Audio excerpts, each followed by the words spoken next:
Fala aí galera, beleza? Bem-vindos a mais tipo de Fishing. Vou pedir para você se inscrever aqui no canal, ativar as notificações, curtir, compartilhar nossos vídeos e seguir a gente no Instagram.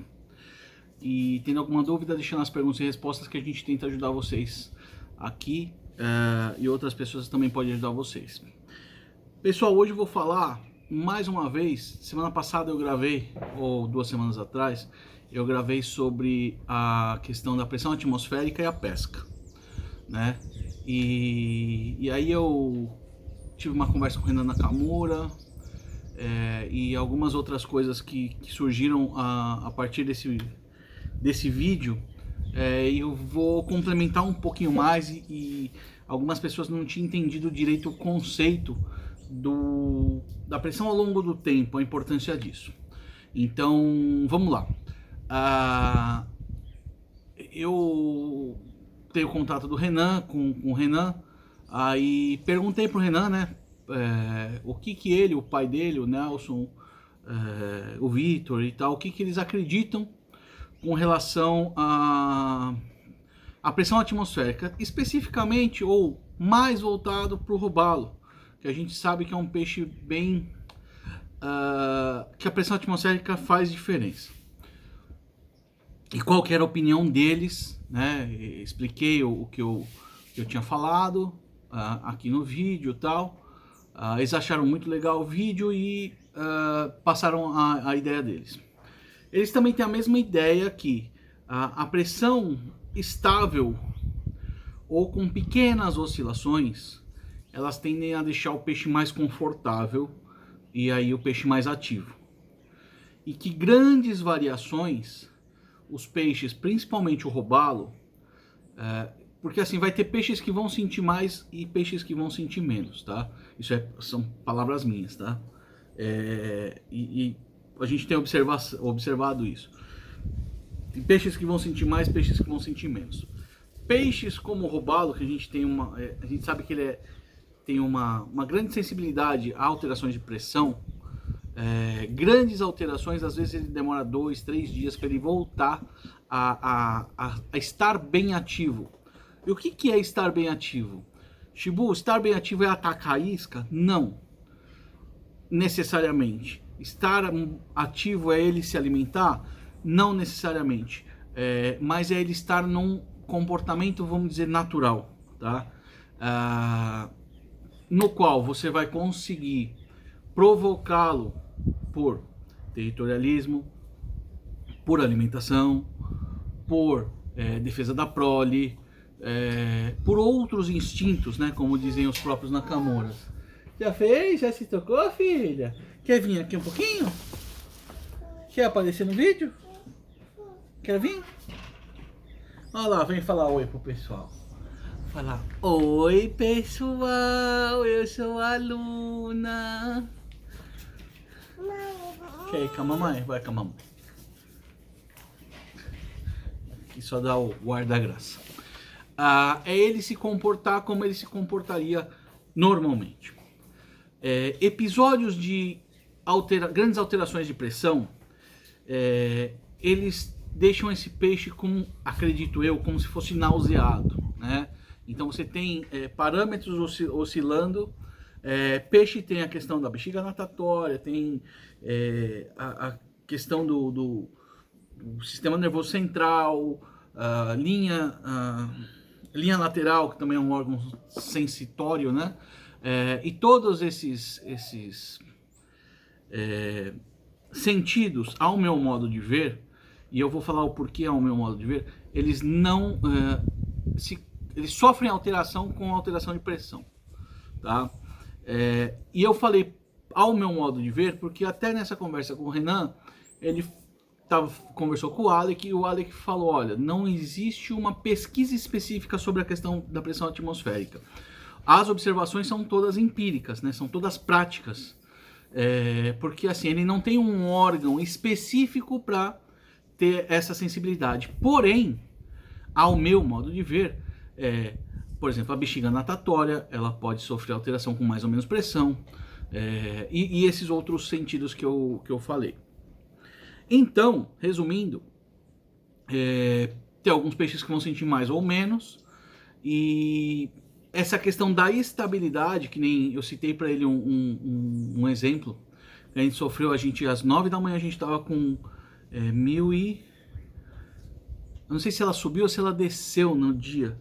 Eu acho que a gente estava com 1026 e bateu 1031.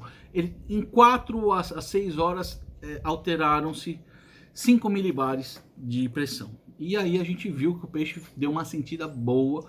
Ele parou de bater tanto em plug, jig head, estava bem difícil roubá-lo. E demorou realmente um tempo para ele voltar. Né? A gente foi depois pegar peixe no plug, até saiu peixe no stick, depois de uns 4, 5 dias, tá? Então, sim, isso daí tem a influência no peixe. E um exemplo que eu explicando para uma pessoa, em um dos grupos que eu participo, que ele não entendia o porquê da pressão ao longo do tempo. Ele não entendia essa questão. Porque, pô, se o peixe gosta de 1015, por que ele, eventualmente, por exemplo, roubá-lo, os próprios Nakamuras gostam muito de 1015 como uma pressão ideal em estabilidade, mas outras pressões também pegam o peixe na estabilidade, mas eles gostam muito dessa pressão, palavras do próprio Renan, de 1015. Então, vamos lá.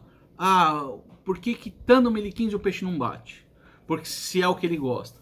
Ele já sofreu, né, ao longo do tempo anterior, várias oscilações. Então ele ainda está sobre o estresse gerado, sobre a influência gerada, sobre causada por essa oscilação de pressão. E aí a pessoa não entendia. E aí eu matei a charada, né, para exemplificar para a pessoa, assim, ó. Você tem que ver a pressão como se fosse um filme, não como uma foto, né? Porque em um filme, por exemplo, o cara tá andando e caiu e se levantou, vamos dizer. Ele sofreu um acidente, né? Um tropeço, tal, caiu, levantou e aí você tirou a foto, você fez o vídeo e fez a foto dele. O vídeo você fez da sequência toda. A foto, você fez a foto depois que ele se levantou, bateu a poeira e se arrumou. Esse cara pode estar sofrendo contusões, pode ter... Enfim, ele sofreu um trauma que só vai aparecer no vídeo, né? E não vai aparecer na foto. Né? A foto é algo muito instantâneo. Então, se você olhar sempre só a pressão, procurando um ponto ideal, um número ideal, vamos dizer... E eu já expliquei no outro vídeo que esse ponto ideal, estabilidade ideal, depende da altitude do lugar, do peixe, de onde você está pescando e tudo mais. Esse ponto ideal, ele pode fazer parte de uma curva, muito íngreme às vezes, né? E isso faz com que o peixe sinta muito essa questão da pressão, tá? Então isso é bastante importante.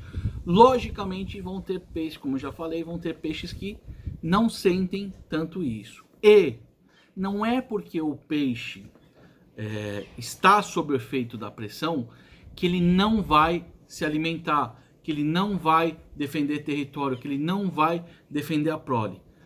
Pode ser que sim, mas ele não vai estar tão ativo ou com um comportamento tão normal como numa situação de estabilidade, tá? Shibu, e como é que eu sei se a pressão está subindo, está descendo, se ela vai subir, se ela vai descer? Previsão de pressão você encontra em alguns sites, em alguns aplicativos. Leitura real você vai ter através de barômetro, ou relógio que tenha barômetro, ou um barômetro que você, às vezes até analógico, você tabula os dados, ou celulares que tem essa função de pressão, tá? Então, é dessa forma que você vai utilizar essa questão da pressão, e recomendo muito você começar a tabular os dados, ou seja, anotar os dados pré-pescaria, durante a pescaria, né? Para ver e os resultados. E aí você vai começar a enxergar na sua região uma pressão legal, uma tendência a pressão legal de pressão, você vai começar a entender que uma massa de ar polar, ou que uma frente fria, ou que uma zona de ar quente, ou que elas alteram a pressão, e isso vai alterar todo o sistema, né, climático. E esse sistema climático vai te indicar se é uma hora boa, se não é uma hora boa de pescar, e você vai começar a ter um parâmetro visual, né, de dados muito consistentes para a sua região e com base nas suas observações. Beleza? Um abraço, até a próxima.